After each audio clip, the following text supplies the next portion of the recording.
Good day guys, this is Abdulkadir. Today, welcome to Dhcp tutorial. But before I jump to today's lecture, I would like you guys to like and subscribe to my YouTube channel and make sure you turn on your notification bar for you to be able to notify on my next video.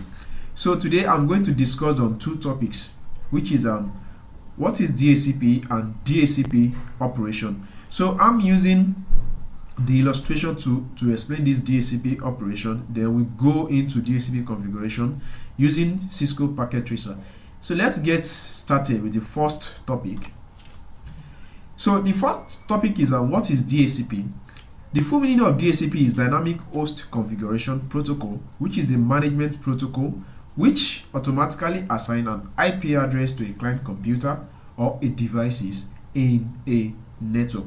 So this is telling us that whenever a client computer is just connected to a network, so it needs an IP address for it to be able to communicate with other devices in the network. So with the help of Dhcp, that client computer will be able to assign an IP address automatically.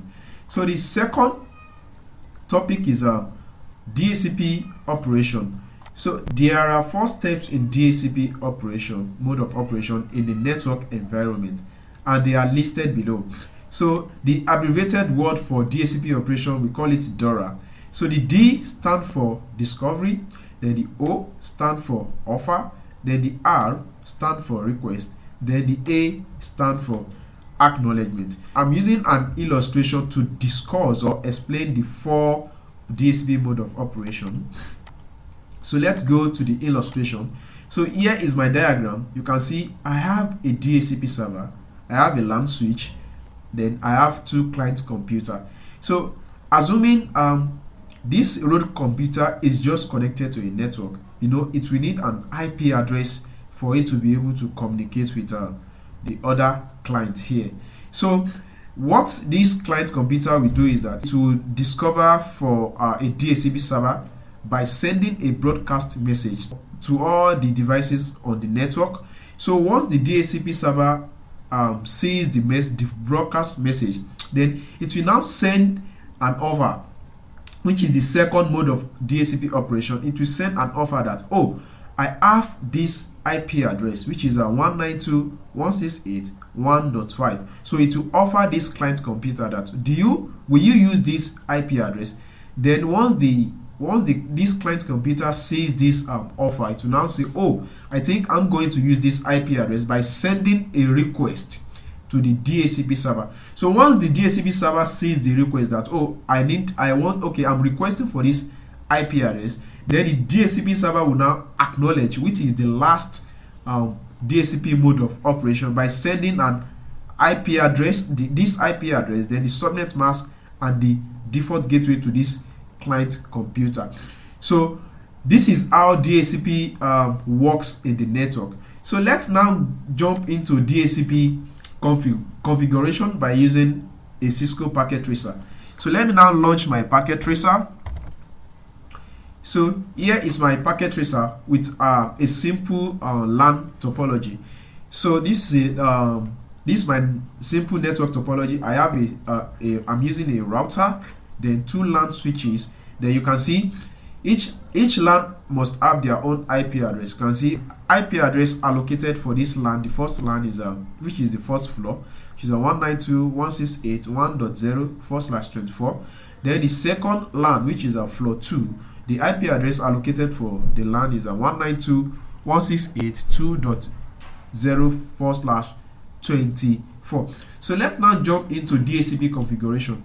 So let me click on my router, which will serve as my Dhcp server. So here is my router. Let me exit. So the first thing is let me go to the global mode, config T. Sorry. So config terminal. So that's configure terminal. So I'm on configuration terminal now. So the first thing is to configure a Dhcp pool and give a name to that pool. So by using one IP Dhcp pool. So let me give the pool a name. So the first LAN, which is LAN 1. So LAN 1. So you can see, so I want to configure the DHCP.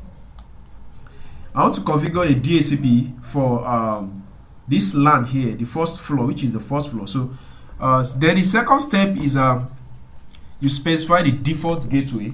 So the default gateway, which is by saying default router, which is whenever an IP address is assigned to a client computer, this should be my default gateway. So 192.168.1.1.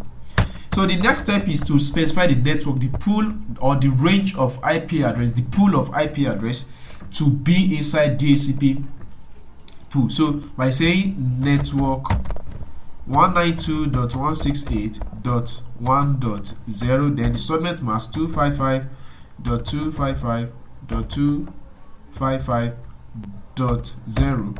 So you hit enter. So I don't have a DNS server on my network, so I won't configure the DNS server.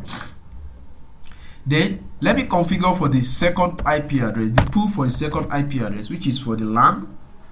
This LAN, the second LAN, which is floor 2. So let's say the first thing is, you remember the first thing is to configure the pool, which is an IP DHCP pool. So LAN 2. Then you specify the default router, which is the default gateway 192.168.2.1. Then the network, the pool or the range of IP address to be inside that network, which is a network 192.168.2.0, then 255.255.255.0. So I don't have a DNS server, so I won't configure that. So let me save my configuration by typing do right, because I'm on config DHCP pool or global mode. So let me now check my DHCP configuration by typing show run. So you can see, let me drag this to this side so that you can see it very well. So you can see my DHCP configuration here. So the first one is IP DHCP. You can see LAN 1, then the network 192.168.1.0, then 255.255.255.0. Then you can see the network default router, which is the default gateway 192.168.1.1. Then the second DHCP pool is for LAN 2. Then the network is 192.168.2.0, then 255.255.255.0, which is the subnet mask. Then you can see the default gateway. So I think my configuration, my DHCP configuration is fine. So let's now test. Maybe the DHCP configuration will work on our client computer. So let me click on the first PC. So by clicking on desktop, click on IP configuration, then you check DHCP box.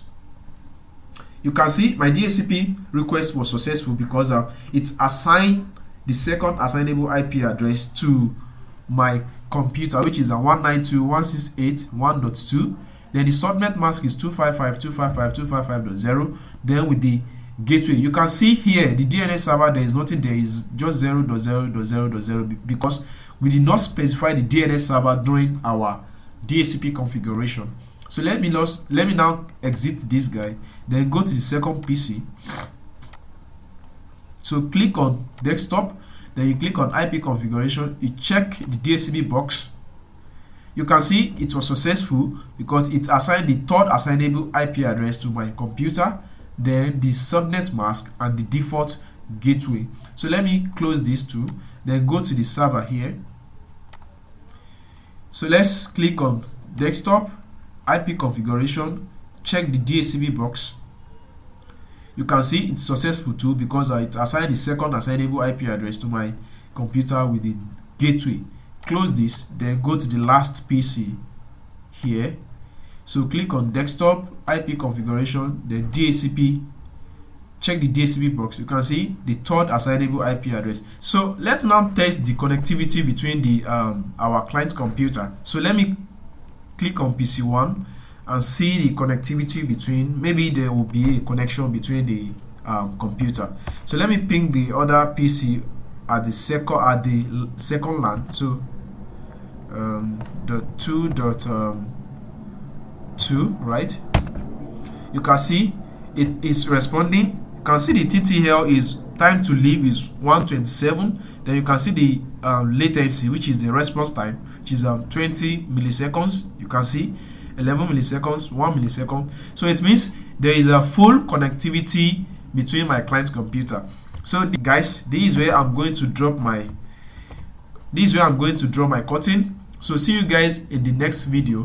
Make sure you like and subscribe to my YouTube channel, and make sure you turn on your notification bell for you to be able to notify on my next video. Here is my follow me. Make sure you follow me on my social media handle. So on LinkedIn is isiaka.abdulquadri@lasocbt18.com. Then on Twitter handle is at isiaka_ademola1. Then on Facebook is at Quadri Ademola. Then on Instagram, which is quadri.ademola1993. So thank you guys for watching. See you in my next video.